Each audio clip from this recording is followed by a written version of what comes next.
الاندفاع والقدرة على مواجهة أزمات بعنف إلى مدى وصل مدى. وعلى حال وهو في المنفى مع أبوه في مدغشقر لم يكن معتقدا أنه كل حكاية الجماهير العربية دي أنا فاكر مرات آه آه آه كنت قابله في القاهرة، في الرباط، في باريس، في فاس مرات، وهو كان دايما ما يقولها ليش صراحة، لكن كان أنا المرة الوحيدة اللي قال لي صراحة، قال لي أنتوا بتخوفونا بالإعلام وصوت العرب وبتاع في مصر. يعني عايز أقول لك حاجة بقى كده، أنتوا عمركم ما غزيتوا المغرب، لكن المغرب جه عندكم وأقام دولة الفاطميين، فيعني ما تخوفوناش بالإعلام والكلام ده كله. يعني هو كان عنده رأي في الجماهير والشعب والكلام ده كله، ولا لم يكن معتقدا بشيء من هذا. وبالتالي هو في ذلك الوقت وأبوه في المنفى بدأ يتصل، وأنا هنا بقولها صراحة، بدأ يتصل بعناصر في إسرائيل. كيف جرى الاتصال؟ المغرب في أقلية يهودية لها تاريخ، وهي متراجعة مع المسلمين من الأندلس، لكنها جالية كبيرة ولها إسهام في تاريخ المغرب، وهي جالية أنا مستعد أقول إنها جالية قامت بأدوار تستحق الاحترام في يقظة المغرب، ولابد من الاعتراف بدورها، لأنه عيب إن احنا أي عداء يخلينا نتصور إنه هذه نهاية الأشياء. لكن الأمير الحسن بدأ يتصل بالجالية اليهودية في المغرب مطرح ما كان هو عايش مع أبوه، وبدوا هم كمان يتصلوا بيه، لانه هو لقى اولا الجاليه اليهوديه بدات تبقى قلقه بعد السلطان محمد ما اتعزل عن العرش، وجاب ده واحد سلطان اخر اختاروه الفرنساويين من العيله الشريفيه هو بن عرفه، وبدا يجيبوا الجلاوي باشا من الجنوب، من مراكش، باشا مراكش يبقى موجود بيلعب دور مؤثر.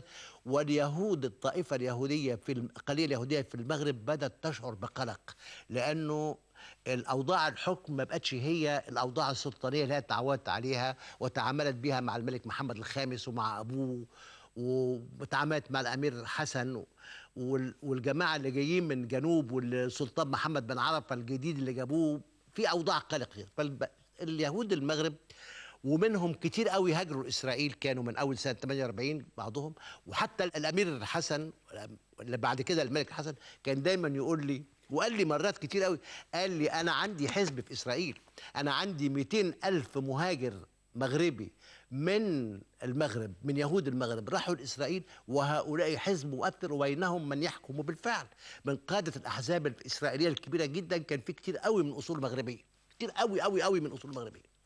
فملك الحسن او الامير الحسن في ذلك الوقت يشعر انه عنده يهود المغرب بيتصلوا بيه، يهود المغرب بيوصلوا له عنصرين من الناس، يوصلوه للطائفه بتاعتهم اللي في اسرائيل، ووصلوه للنفوذ اليهودي الإسرائيلي، ثم يصلوا به إلى الولايات المتحدة الأمريكية، والولايات المتحدة الأمريكية وفيها اللوبي الإسرائيلي أو اللوبي اليهودي عندها أكسس، عندها تأثير على السياسة الأمريكية.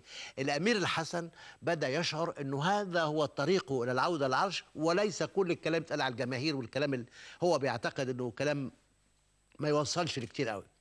وعلى حال لم تطل فترة المنفى عن سنة ونص، منفى السلطان وابنه، ولم يلبث السلطان أن عاد، ونحن اعتبرنا في المشرق أنه هذا انتصار عظيم جدا لحركة القومية العربية والإذاعات والجماهير، في حين أن الأمير الحسن اعتبر أن هذه العودة إلى المغرب ليس سببها كل هذا الذي يقال، وإنما سببها هو ما فعل هو.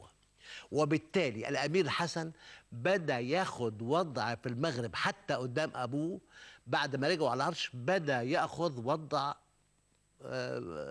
وضع الطرف، ما هوش ولي عهد بس، بدأ يأخذ واحد قيادة القوات المسلحة، بدأ يأخذ المسؤولية عن كل أجهزة الأمن، ويعتبر نفسه هو القائم على أمور المغرب، وأنه أبوه تقليدي إلى آخره. وأنا شفت العلاقة بين الاثنين وهتكلم فيها فيما بعد، لكن هنا الأمير حسن كان شخصية تانية بيتصرف بمنطق تاني مختلف. الأمير حسن مش عاوز مشاكل في شأن الثورة الجزائرية، عاوز الوصول لتسوية. في شأن الأسلحة اللي كانت رايحة للجزائريين في آتوس، في المركب آتوس واللي اتظبطت. هو مش مقتنع بهذه الأساليب، خايف جدا، عارف تأثير أو عارف التصور الفرنساويين بالنسبة للجزائر، وإنه الجزائر هذه مسألة غير قابلة للحل، مسألة غير قابلة للاستقلال على نمط ما جرى، أو نوع من الاستقلال على نمط ما جرى في تونس أو في المغرب. الملك أمير الحسن في ذلك الوقت أنا أظن أنه لم يكن بعيدا، سواء بقصد أو بالتسريب، أو بأنه في بلاطه الفرنساويين اللي ببلاطه أو في دائرة مكتبه عرفوا بأمر سفر قادة الثورة الجزائرية. وأظن أنه الأمير الحسن هو بالتحديد من أقنع السلطان أنه يفصل، هو يركب طيارة والجزائريين لحمايتهم ولكي لا يظهروا ياخدوا الطيارة الثانية.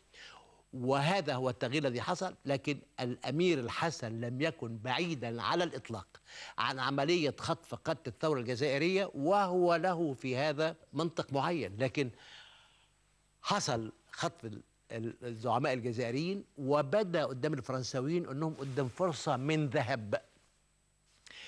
دلوقتي ماسكين مصر في موضوع المركب آتوس اللي عليها أسلحة، فريد هاندد زي ما بيقولوا، ايديها حمراء، على ايديها مكشوفه، لانه متواطئه متآمره في هذه اللحظه.